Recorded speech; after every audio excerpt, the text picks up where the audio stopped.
Protection mode is that part of the nervous system state, the autonomic nervous system, that is responsible for survival. It helps us survive any danger in our environment. And it's triggered anytime we feel unsafe in our environment. Are you ready to bring your dream body and health into life, but just can't seem to keep the motivation going? And is it finally time to address the self-sabotage and the unwanted eating behaviors such as binge eating, emotional eating, and nighttime eating that you know are getting in the way of your goals? Do you ever wonder what it would take for you to feel in control of your rituals so that you can stay consistent and see results? Welcome to this week's special Make Peace with Food Minisode on the Fall in Love with Fitness podcast, where you'll learn how to overcome unwanted eating behavior and other self-sabotaging habits by shifting your nervous system so that your body works with you instead of against you. I'm your host, Shaban, and with each episode, I am honored to be your coach and guide in the journey to make peace with food and find food and body freedom so that struggle with weight is a thing of the past. When you tune in every Thursday on the Fall in Love with Fitness podcast, you'll catch the latest conversation on unwanted eating behaviors and learn how to shift the nervous system, rewire the brain to new patterns, and end the food and body obsession so you finally feel relaxed and no longer confused around food. Now, before we begin, I want to quickly invite you to grab a free copy of my Food Freedom ebook that I have for you at makepeacewithfood.com. And if you find that this conversation resonates with you today, then I also want to invite you to join our free Make Peace with Food Facebook community at myfoodfreedomlifestyle.com, where you can connect with me and my team directly. The links are in the show notes.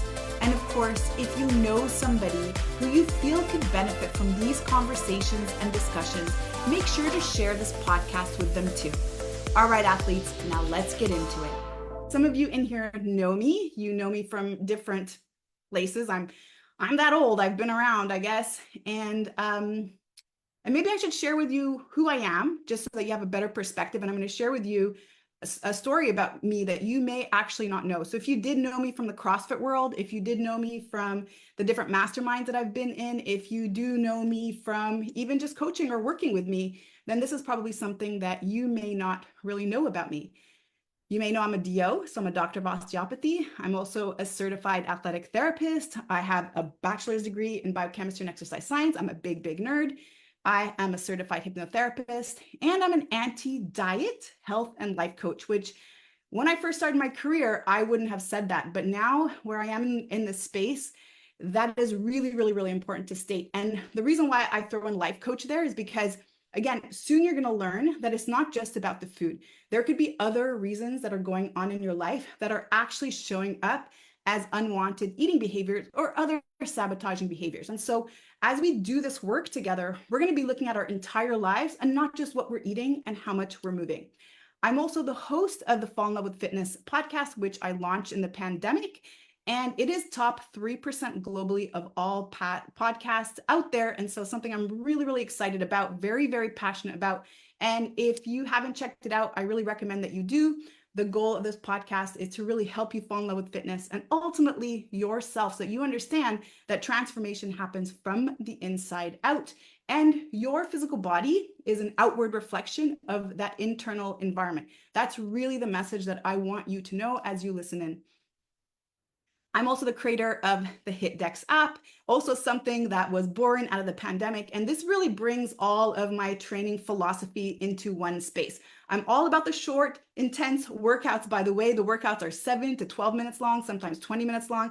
That's all I train. And it's so important to know that, because as I'm going to share with you my story, you're also going to understand why I'm so passionate about having this space, this training app that uses very minimal equipment, that really makes you be able to stick to your gym rituals or your training rituals anywhere, and really be able to help keep that consistency by making it fun. And that's on the App Store. That's also on Google Play if you want to check that out. There's also a free version for you to try.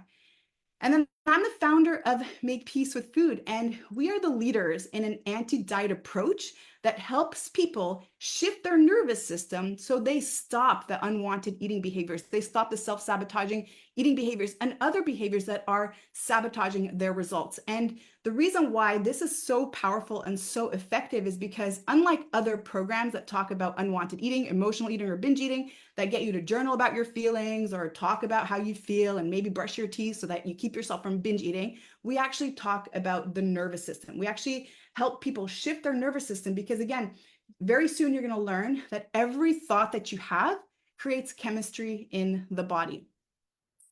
I've also, fun fact, been a CrossFit gym owner for 10 years. And when I launched CrossFit Westmount, this was in 2012, this was the third CrossFit gym that opened in Montreal. So also something that is very, very interesting to share, especially in this space. And so that's like the nerdiness part of me, but here's what maybe you don't really know about me. I actually got into the health and fitness space, I always say kind of by accident, and I got into it really in my early 20s. I was about 20 or 21 when I first joined the gym. And growing up, I was super involved in sports. I was a child athlete, I was a tomboy, I was competing against the boys and everything. And in high school, I played varsity sports. And in high school, I also had a really bad accident. I was hit by a car, I damaged my spine, and I was told I was never allowed to play sports again. And so listening to the doctor's advice for so many years, it just led me down this spiraling path of, well, trying to find a group or social environment to hang out with. So I had my first back surgery by the time I was 17. I completely stopped playing sports for years and then started to engage in activities that my parents would super, super disapprove of if they knew. And it wasn't until really my early 20s where I kind of just woke up one day. I'm like, okay, like, who is this person? Like, this is so not me. It was just after a night of partying, and I was just like, okay, something has to change. And by the way, at that time, I was reliant on pain medication to get through my day. I was a constant chronic back pain. I mean, where I sat, how long I sat, where I went, what type of car I rode in, all of that was a factor for me day to day. And that was just my reality. And so when I signed up at a gym and I had that big aha moment, I actually entered the fitness space really not knowing what to do. That was actually the time when I was doing a master's degree in chemistry at McGill. And so I went to the gym, I signed up, and then I started copying people around me for months. I didn't know what the exercise was, doesn't matter. I did it, I stayed consistent. And then in a matter of a few months, I was actually able to come off my pain medication. I was able to really be able to have almost a normal pain-free life. I bought a treadmill and I started training. And that was when I decided that I was going to shift careers. I realized, oh my God, this is my life's calling. I was told I was never allowed to play sports and I'd have back problems for the rest of my life, but I was able to overcome this. So I got to get into the health and fitness world. That's when I went into exercise science, and then I started taking all of these courses on nutrition. I started training people and eventually opened groups and gyms and all of that. And while I was doing all that, obviously a big thing that I also needed to know was nutrition. How do I also help people eat? Because I'm going to help them overcome obstacles, overcome injuries or diseases, or help them release weight, but I also got to tell them how they're supposed to eat. And so when I first started in the space, everybody was talking about counting calories. So what did I do? I started counting calories. Back then, we didn't have apps. Like, you had to actually have that piece of paper and the booklet and write it all down. That was very, very tedious. And then after that, everybody was talking about, well, now we know fats are bad. You got to go low fat everywhere. So then I'm like, all right, cool. No more counting calories. I just got to go 0% fat. And so I did that for a while. And then all of a sudden there was this dude named Atkins who was saying, okay, actually fats are really good and meat is really good and everything else is really bad. So I'm like, okay, let's switch. So then I started doing the Atkins for a while. And then I opened CrossFit gyms, and then everybody was talking about paleo and how you're supposed to eat like a caveman. So I started eating like a caveman. And then after that, everybody was doing their zone diet. So then I started doing the zone diet. And then after that, it was macros. And so I did macros. And then after that, it was keto. Then I did keto. And then I even became vegan. And this whole entire time, I was getting more and more and more and more confused about nutrition, about food. And more importantly, I started to create this massive fear and anxiety feeling every single time I was out at a party, I had an event, or maybe even just thought about what I was going to meal prep for the next week. Because my food rules kept changing. And if this is resonating with you, if you have fear, if you have anxiety, if you're feeling a little bit uncertain around food, what to eat, how much of it to eat, then please comment below. I would love to hear from you. Are you in that space too after having tried so many different diets? And here's the other thing that happened. So besides that fear and anxiety that I had and that discomfort around food, I also developed a secret binge eating disorder. And it took me a while to realize this because at first I thought I was just having a cheat meal, right? I was being super good all week. And since I was being super good all week on Friday night, I can have that one cheat meal. But that one cheat meal turned into hour-long sessions. And it ended up, when this was sort of that line in the sand moment, it ended up that I would have to drive somewhere in a completely different neighborhood that was far away from my gym so that my members wouldn't see me, to buy all the foods that all week long we're saying they're bad. And I'm telling people we don't eat that, they're bad. And then I'd find myself secretly consuming these foods up until the point that I felt sick. And it wasn't until really my brother brought it to my attention that he realized, Sherry, like, you're really obsessed with food. Every time you come over, you have to ask what we're eating, how much we're eating, and where are we going? And I always have to ask you every single time you're here, what are you eating this time? And what are you not eating anymore? And that's when I realized I had developed a major disordered relationship with food. And I had developed a binge eating disorder. And it was at this moment that I realized not only is there something wrong, something's going on, like, this is, how could I, of all people, I mean, I know so much about nutrition, I've got all these degrees, like, how could I, of all people, be struggling with food in this way?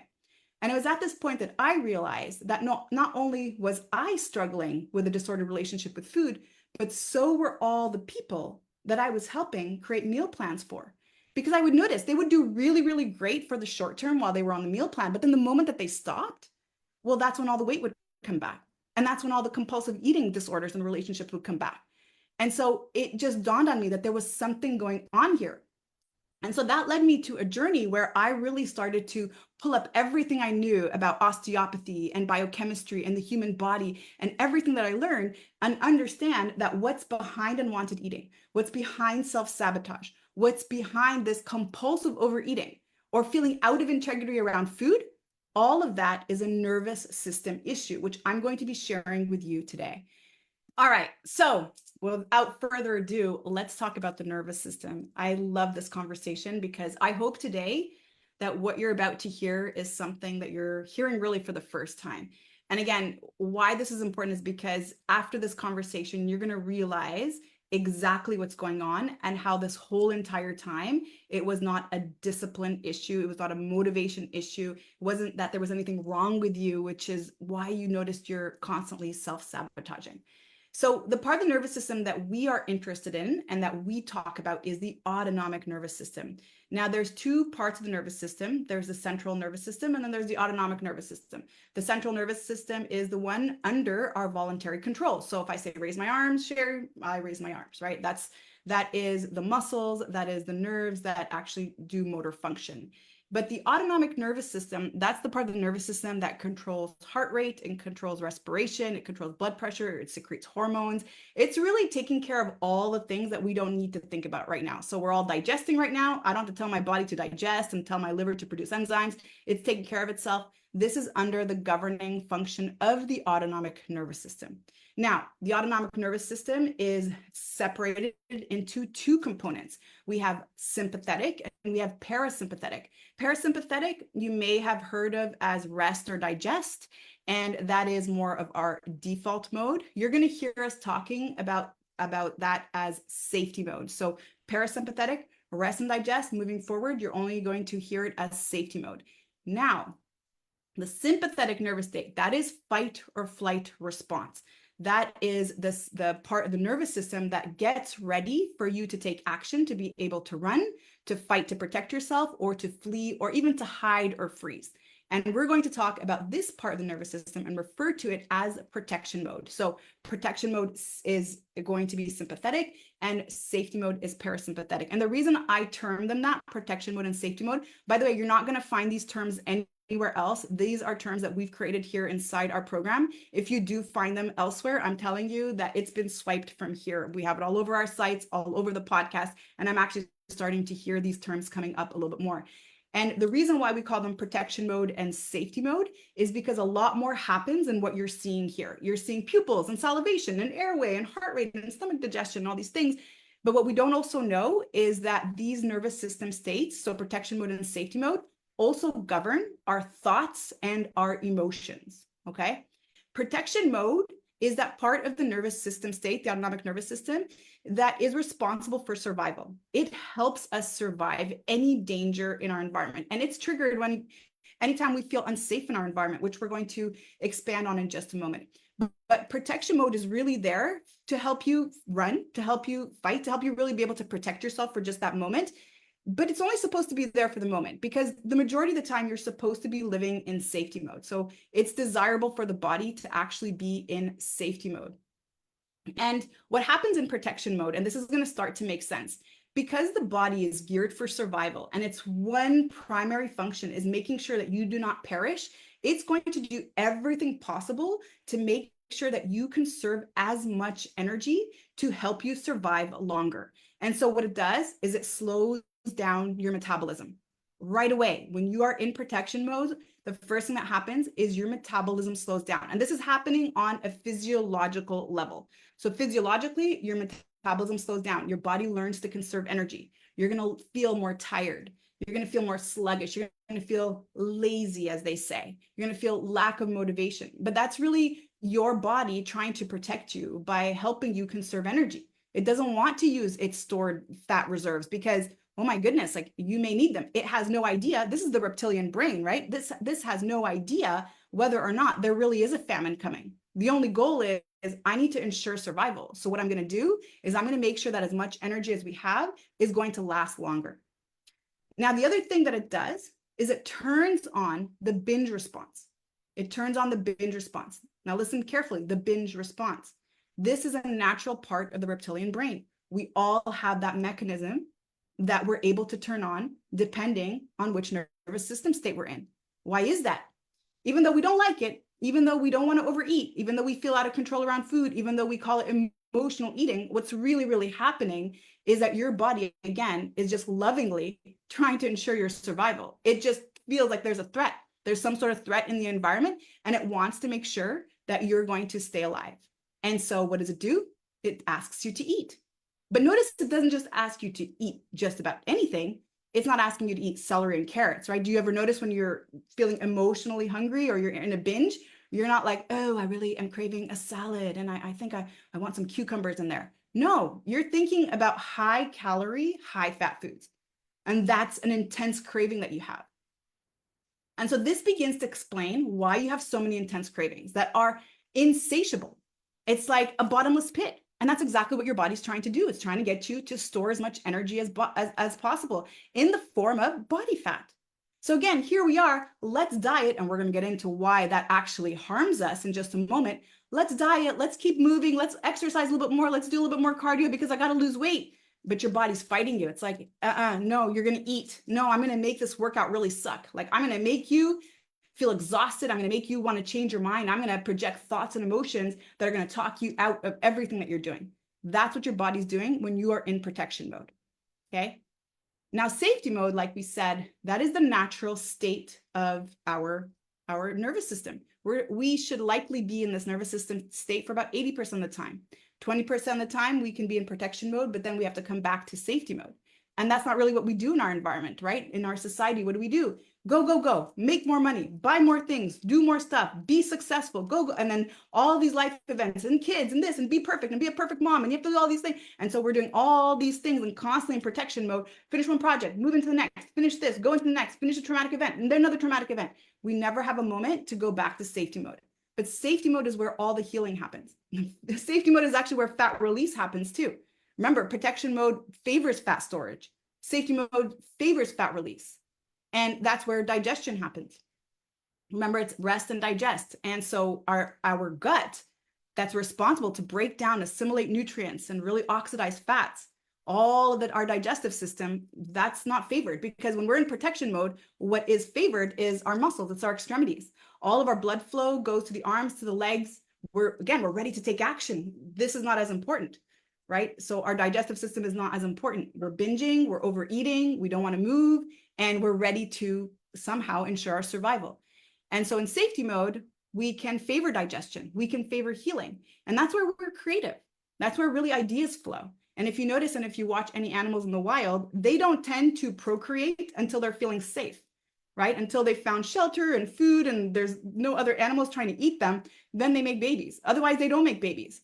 Or you see also a very, very stressed mother, as soon as she has her babies, she ends up killing them or eating them because she's in protection mode, right? She knows that they're not going to survive. That's what happens when we can see that happening in nature, but we actually follow the same principles too. We just don't realize that it's happening in a very, very different place and a different level. And so safety mode is favoring that release of stored energy because it doesn't need it. It's abundant. It doesn't need to hold on to that stored energy. The metabolism speeds up. Also the binging stops. That overeating mechanism stops. So protection mode, you have an overeating mechanism. Your binge mechanism is on. You favor fat storage. That's the primary goal, survival. And when you're in safety mode, then that's where the healing happens and you're able to release fat. Now, how do you lock into protection mode? And remember earlier I said that protection mode is not just about what's happening in the body, right? And safety mode. So what's also happening is thoughts and emotions are affected as well. And think about this. So when you're in protection mode, when you feel unsafe in your environment, your thoughts are projecting worst case scenarios. Your thoughts are projecting worst case scenarios. Oh my God, what's going to happen if this? Oh my God, what happens if that person finds out? Oh my God, what happens if I do this? Oh my God, if I run out of money, how am I going to do this? Right? You're always living in the future.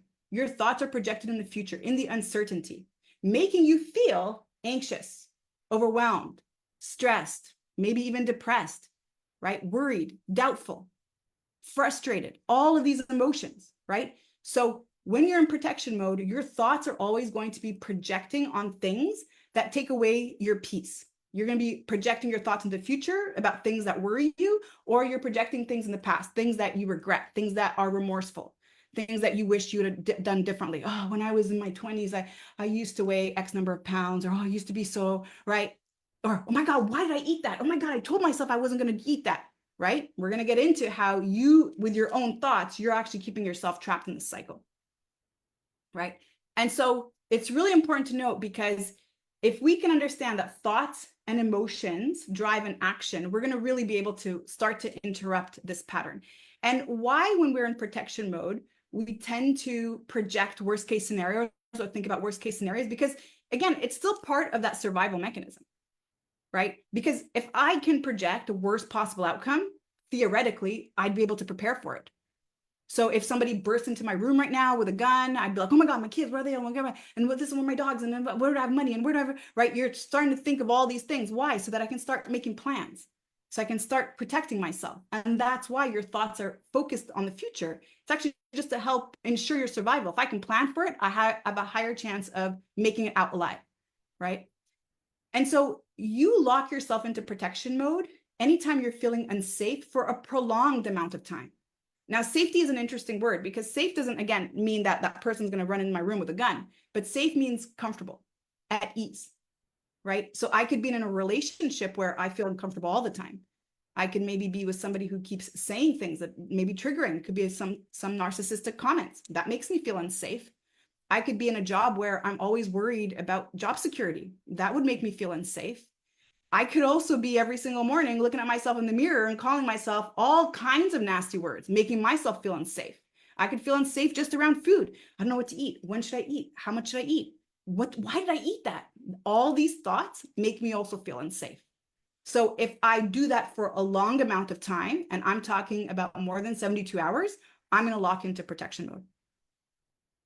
Okay? So anytime you feel unsafe, which means you feel uneasy, you feel like you need to defend yourself, right? If every morning I look at myself in the mirror and I call myself gross and disgusting and fat and ugly and this and that, my God, if somebody else called me that, I'd be ready to attack them.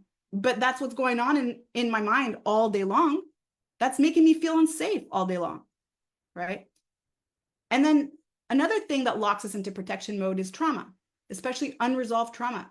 And this could be emotional. This could be back from your childhood. Even if you've suppressed these memories, it's all trapped in the body. Energy is trapped in the body, and emotions are energy. It could be physical. It could be psychological. right? It could be sexual. You might have had a traumatic event that was unresolved. And depending on the type of therapy that you've had, even if you've had therapy, and we have a lot of women joining our program who've been in therapy for 10, 15, 20 years and still haven't resolved their trauma. Depending on the type of therapy that you had, you may just be re-traumatizing, just talking and talking and talking and talking and talking, staying in it, staying in it, staying in it, and not actually moving past it, observing it, which is a very different way to approach therapy, which is what we do when we apply our hypnotherapy techniques. It allows us to release it and to be able to look at things objectively. And that's why it is so powerful. But if you have unresolved trauma, and I know you listening in, and by the way, I'm a person who's also gone through a lot of trauma. All the things that I've just shared with you, I've gone through in my life. And you don't know that it's affecting you in the way that it has, but you tend to blame diet culture. You tend to blame the fact that you're not disciplined, or you tend to blame the fact that you're overeating for the issues that you're struggling with right now. But really, it's coming from that place of trauma. And you know if that trauma has been unresolved for you or not. You know if what happened to you in the past. I know you're listening and you have an idea. And this is not a place for judgment. I want to say this is a safe space, and we're all going to hold this space for you. But what I am saying is, instead of working on the side effect of what's really going on, what would happen if we actually worked on the root cause of what's going on? If you have a leaky sink in your kitchen and all you're doing is mopping it up all day, what would happen if you actually took care of that leak and changed the pipe maybe, right? And that's what this program is about. That's really what we do here. And stop again focusing on the side effect. This is all a coping mechanism, like Nicholas was saying. It's all just a coping mechanism. What would happen if we actually addressed it, right? And another thing about trauma, and we don't oftentimes think of it this way, is that food scarcity is a form of trauma. So I just shared with you protection mode. It ensures our survival by slowing down metabolism because it's worried that the body's worried that we're going into a famine. But food scarcity is also a form of trauma. And food scarcity can be real or imposed. Again, we have a lot of women joining the program who grew up in foster homes or really went to bed hungry many times because they were raised by a single mom who couldn't provide for them every single day. That's a real food scarcity, going to bed hungry. But imposed food scarcity is an interesting one. That's what I call when we diet. We impose that. I'm not allowed to eat carbs because I'm keto. I'm not allowed to have that. I'm not allowed to eat past this. I'm not allowed to eat more than 900 calories. I'm not, right? I'm imposing that food scarcity. I'm triggering protection mode simply by dieting. So what happens? I diet, I trigger protection mode. Protection mode is going to turn on that binge response. I binge eat. What do? I go back into, restrict. Okay, got to go on another diet. And now I'm stuck in that cycle. And it's been going on not for months, but years. And what also locks us into protection mode is dysregulated emotions. Dysregulated emotion is an emotion that you have a hard time sitting in. It's an emotion that you have a hard time managing. And that could be anxiety. It could be stress. It could be overwhelm. It could be guilt. It could be shame. It could be boredom. It's an emotion that you tend to need to escape from. Okay. And why this is important is because emotions, we don't realize, are energy in motion. An emotion is energy in motion. Every single emotion that we have has a different vibrational frequency. Joy is like, we're like, yeah, right? Sadness is like, right? Your body, you feel it in your body. You feel heavy. You feel sluggish. Fear, you're like, right? You're sweating, right? Every single emotion gives a different frequency, and it is a type of energy. And depending on the energy that you're in, it's going to match your thoughts. It's going to match your emotions. It's going to match your actions, right? And ultimately, whatever emotion that you sit in the longest is going to dictate who you are. It's going to dictate your character because that's going to be your behavior. And so here's the way that it works. Okay, this is behavioral psychology. I've added a few things in here as well, but generally, we actually get a thought from a trigger. Okay. A trigger comes in from our five senses. We see something, then all of a sudden it gives us a thought. We smell something, we have a thought. We taste something, we have a thought. We touch something, we have a thought. We hear something, we have a thought. And the thought, depending on what it is, depending on the vibration, okay, is going to give rise to an emotion, right? Oh, I dated a guy named Bob and I heard the name Bob. Oh my God, Bob, that guy was a real bunghole, right? And now what emotion is coming up, right? I'm going to, I never even told him off, right? That's a different emotion. Right? Or we could smell maybe freshly baked bread, right? Oh, that smells really good. Oh, that smells delicious. And then all of a sudden, I feel hungry. I think I want some bread. Oh my God, that reminds me of my mom's baking, right? And that's how it happens. If I hadn't smelt the bread, I wouldn't have had that thought. That wouldn't have brought the emotion. And then depending on whatever the emotion is, it's going to drive the action. If the emotion is a low vibration emotion, most likely it's going to drive an action that doesn't serve me. If it's a high vibration emotion like joy and excitement and love and gratitude, it's likely going to drive an action that does serve me, right? And any action that we repeat over and over and over and over again becomes a habit. And our behavior or our character is the sum of all of our habits.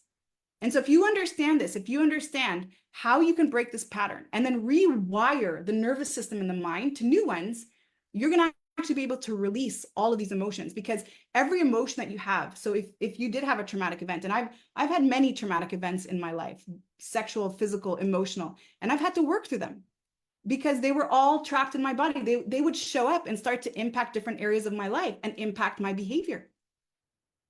And as soon as I actually worked on one and released it, you felt like you feel the energy releasing. That's no longer there, right? Because energy is like a sine wave, right? You remember back in calculus, I believe, when we did all the sine waves, that's energy. It's got a peak and then there's an inflection, it goes back down, then it's got a peak, right? And that's energy. And when we feel an emotion, like when we feel fear, it's like, oh, we're at the top of that peak. We don't realize that if we just let it pass, it's actually going to go back down, right? But what we tend to do is we tend to escape. Anytime we feel that energy and it doesn't, oh my God, I don't like how this feels. I decide this is a bad one. I don't want to feel sadness. I don't want to feel fear. I don't want to feel shame or guilt or stress or anxiety or any of these things. I need to cope. I'm going to drink something. I'm going to eat something. I don't like to be bored. I feel lonely. I'm going to have something to get my mind off of it.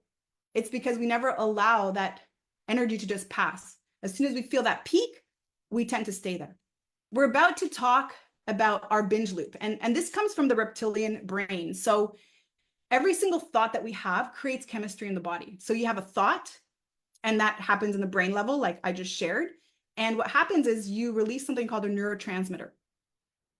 The neurotransmitter is released in the brain, and that neurotransmitter is going to help produce something called a neuropeptide. That is the messenger molecule. That neuropeptide is going to travel in the body, and it's going to go to a particular gland somewhere in the body where it's going to produce a hormone. And that hormone, ultimately, the output is an emotion. A hormone that we experience is an emotion. And the more of that hormone that's released, the more it just kind of keeps us in that feedback loop. So then once it circulates back to the brain, it's like, okay, cool, we're here now. Remember, energy, frequency, vibration, it's a match. It's going to produce more of that neurotransmitter. And then again, more of that neuropeptide. And now you're stuck in that loop. And so why this is important is because think about what happens as an example, okay? When you have a sexual thought, okay? Let's say you're in the mood and all of a sudden you have a sexual thought.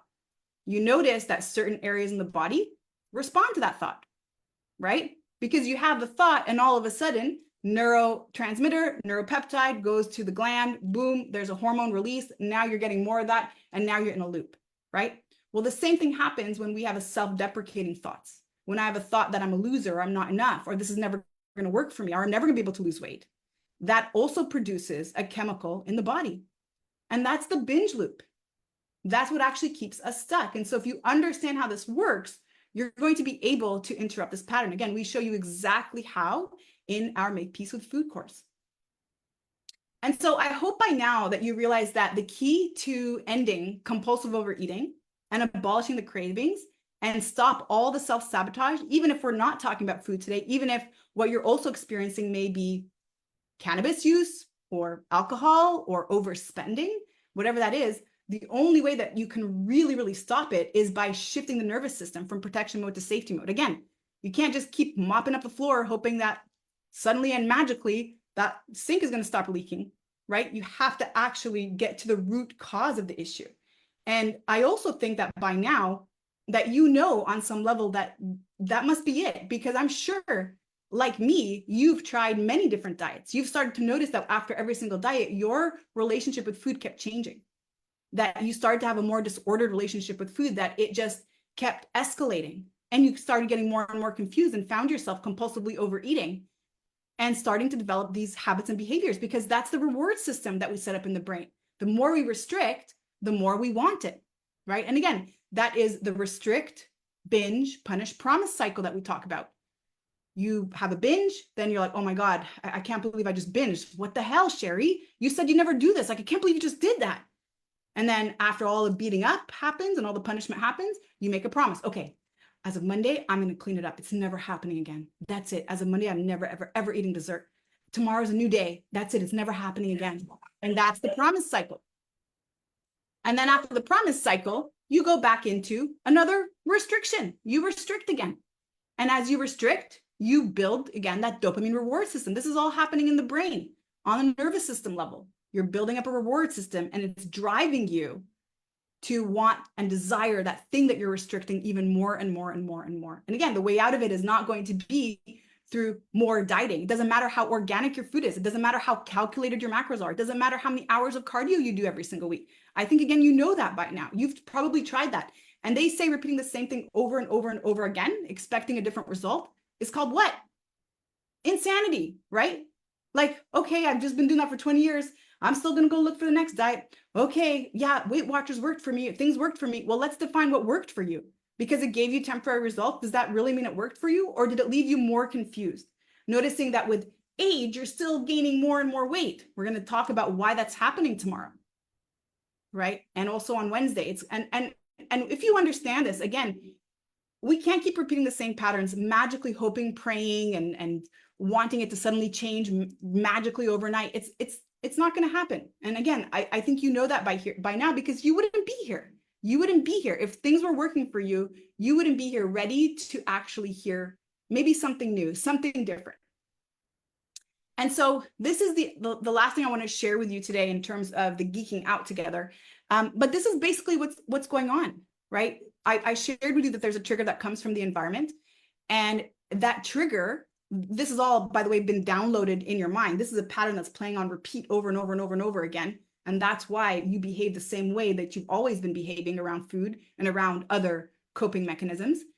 But there's a prompt, and it's a trigger that comes from the environment, and it gives rise to that emotion that feels uncomfortable, that dysregulated emotion, which, remember, it can also be anxiety or boredom or anger. It could be anything that you're like, oh, I don't like how this feels. And immediately you avoid it, you escape it by, most of the time, food. Food, again, is just a vehicle, but it could be alcohol, it could be cannabis, it could be anything else. And the reason why you do it is because it gives you a temporary relief. You're moving away from pain, you're moving towards pleasure. And that's how we make every single decision. Again, that's just human psychology. That is how we make every single decision. We move away from discomfort and we move towards comfort. And so you're going for that temporary little fix. But once that fix is over, once that dopamine hit is done, then you're like, oh, why did I do that? God, you said you never do that again. And then now you have another dysregulated emotion. And then you might want to avoid it. Oh, well, since I've already eaten 10 cookies and I promised I wasn't going to have sugar this week, I may as well just eat the whole box. And then boom, you're right back into another binge.